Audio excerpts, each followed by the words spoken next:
सूर्य संहिता तृतीय पार्वती खंड। हिमालय के स्थावर जंगम द्विविध स्वरूप एवं दिव्य तत्व का वर्णन। मैना के साथ उनका विवाह तथा मैना आदि को पूर्व जन्म में प्राप्त हुए सनकादिक शाप एवं वरदान का कथन।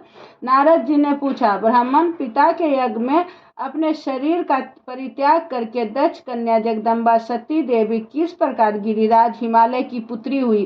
किस तरह अत्यंत उग्र तपस्या करके उन्होंने पुनः शिव को ही पति रूप में प्राप्त किया? यह मेरा प्रश्न है, आप इस पर भली भांति और विशेष रूप से प्रकाश डालिए। तब ब्रह्मा जी ने कहा, मुने नारद, तुम पहले पार्वती की माता के जन्म, विवाह और अन्य भक्तिवर्धक पावन चरित्र सुनो। मुनि श्रेष्ठ, उत्तर दिशा में पर्वतों का राजा हिमवान नाम का महान पर्वत है जो महातेजस्वी और समृद्धिशाली है। उसके दो रूप प्रसिद्ध है, एक स्थावर और दूसरा जंगम। मैं संक्षेप से उसके सूक्ष्म स्थावर स्वरूप का वर्णन करता हूँ। वह रमणीय पर्वत नाना प्रकार के रत्नों का आकार है, खान है और पूर्व तथा पश्चिम समुद्र के भीतर प्रवेश करके इस तरह खड़ा है मानो भूमंडल को नापने के लिए कोई मानदंड हो। वह नाना प्रकार के वृक्षों से व्याप्त है और अनेक शिखरों के कारण विचित्र शोभा से संपन्न दिखाई देता है। सिंह, व्याघ्र आदि पशु सदा सुख पूर्वक उसका सेवन करते हैं। हिम का तो वह भंडार ही है, इसलिए अत्यंत उग्र जान पड़ता है।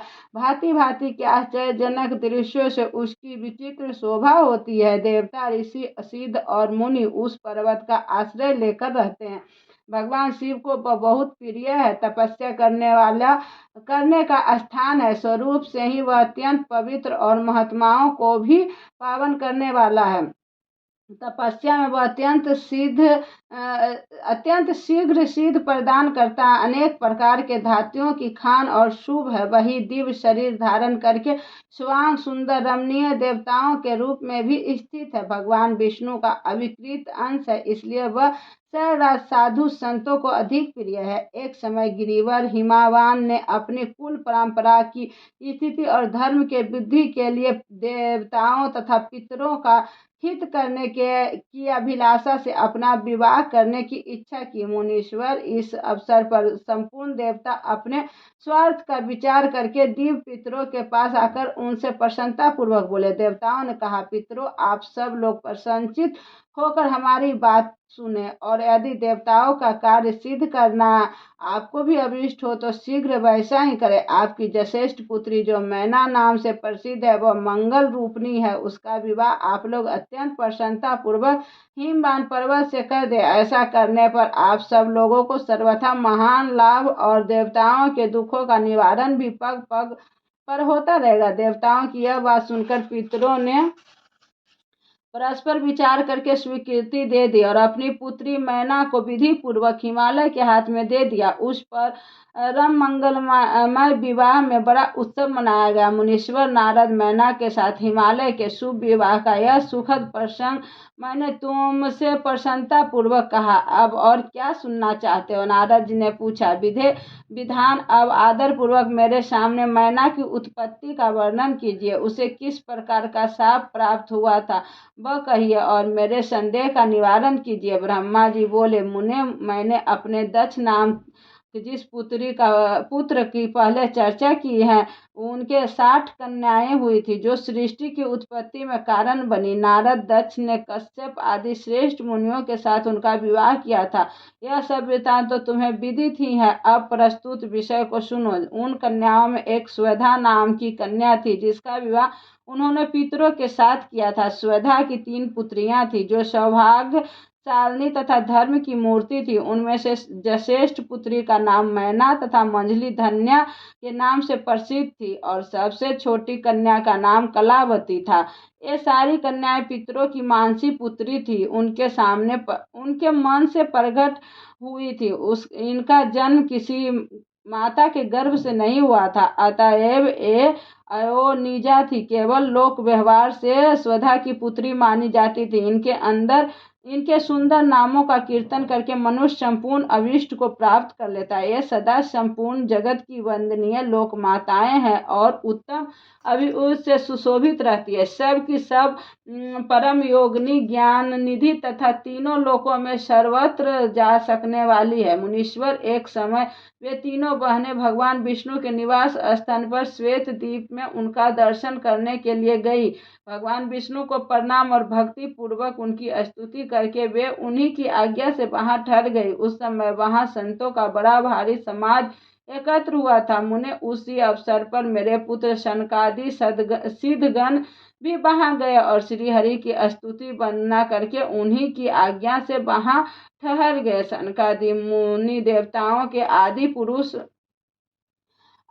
आदि पुरुष और संपूर्ण लोकों में बंदित है। वे जब वहां आकर खड़े हुए उस समय श्वेत द्वीप के सब लोग उन्हें देख प्रणाम करते हुए उठ खड़े हो गए, परंतु ये तीनों बहनें उन्हें देखकर भी वहां नहीं उठी। इससे सनत कुमार ने उनको मर्यादा रक्षार्थ उन्हें स्वर्ग से दूर होकर नर स्त्री बनने का शाप दे दिया। फिर उनके प्रार्थना करने पर वे प्रसन्न हो गए और बोले, सनत कुमार ने कहा, पितरों की तीनों कन्याओं, तुम प्रसन्नचित होकर मेरी बात सुनो। यह तुम्हारे शोक का नाश करने वाली और सदा ही तुम्हें सुख देने वाली है।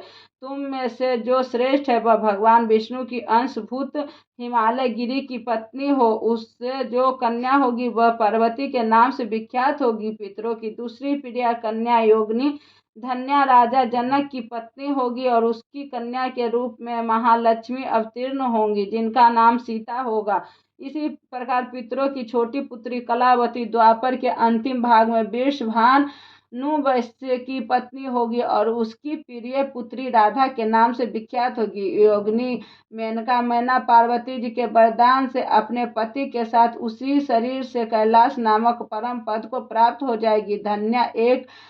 धन्या तथा उनके पति जनक कुल में उत्पन्न हुए जीवान्मुक्त महायोगी राजा शीर्षध्वज लक्ष्मी स्वरूपा सीता के प्रभाव से वैकुंठ धाम में जाएंगे। वृषभानु के साथ वैवाहिक मंगल कृत संपन्न होने के कारण जीवन मुक्त योगिनी कलावती भी अपनी कन्या राधा के साथ गोलोक धाम में जाएगी। इसमें संशय नहीं है। विपत्ति में पड़े बिना किनकी महिमा प्रकट होती है। उत्तम कर्म करने वाले पुण्यात्मा पुरुषों का संकट जब टल जाता है तब उन्हें दुर्लभ सुख की प्राप्ति होती है। अब तुम लोग प्रसन्नता पूर्वक मेरी दूसरी बात भी सुनो, जो सदा सुख देने वाली है।